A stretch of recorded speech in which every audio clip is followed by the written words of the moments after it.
I suppose many people assume that their working life would be pretty much uninterrupted over a 15-25 year period, and they rarely stop to think about the implications of becoming unwell or having an accident.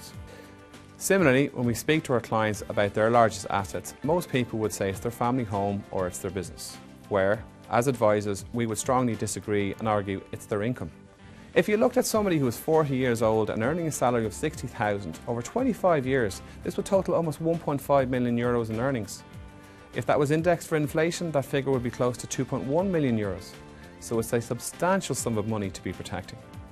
Of course, in reality, we would all like to think we're going to live forever. But the reality is unfortunately somewhat different. We all know people have had life-changing illnesses in Ireland last year. Thousands of people were unable to work for extended periods of time during illness or accident. Unfortunately, during those periods of times, the bills keep coming in. Food, clothing, education, mortgages. And it's at these times we have seen considerable amounts of stress build up and the difficulties that people might have in repaying these costs. At the moment, the state benefit is just under 200 euros a week.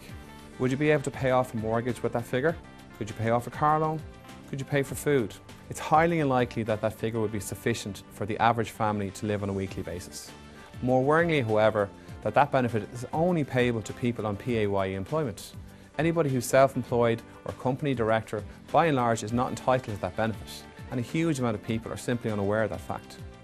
There are 4 key questions that we'll ask you to think about. What would you qualify for from your employer if you were unable to work for a period of time?